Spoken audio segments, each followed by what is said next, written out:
Alexandre, vous êtes nantais, vous militez pour le candidat Bruno Le Maire à droite, sur ce campus de la droite à la Baule. Ce sont ces 18 candidats à la primaire. Est-ce que ça ne fait pas un petit peu beaucoup? Est-ce qu'il n'y a pas de risque de diviser la droite? Non, personnellement, je ne trouve pas que c'est un risque de division de la droite. Ça permet notamment d'avoir une diversité d'idées, de personnes, et ça apportera qu'une richesse supplémentaire au débat. Et je pense que ça permettra à chacun, à chaque militant, et même à chaque Français, parce que la primaire est ouverte à tout le monde, d'avoir une opinion et de choisir son candidat du moins pour le premier tour.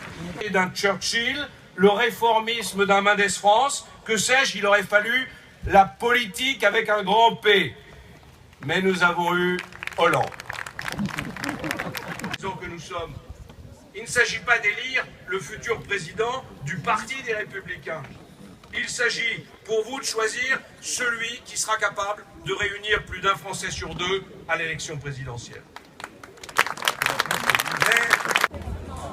Lars, vous êtes venu de Levallois-Perret pour soutenir François Fillon. Absolument.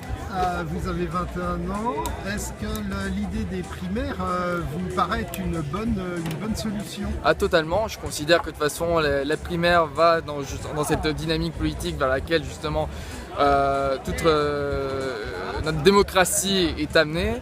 Pour ce 21e siècle, et cela permettra justement de décristalliser complètement le débat public en faisant émerger de nouvelles idées et éviter que celles-ci soient bloquées par des dynamiques partisanes dont nous connaissons le préjudice.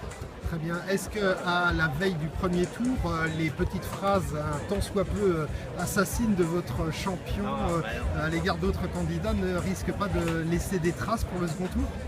Pour l'instant, moi je ne considère pas qu'elles sont assassines. C'est seulement, on porte nos valeurs, on essaie de montrer justement qu'est-ce qui nous différencie des autres candidats et qu'est-ce qui fait que bon, c'est nous qui remporterons cette bataille.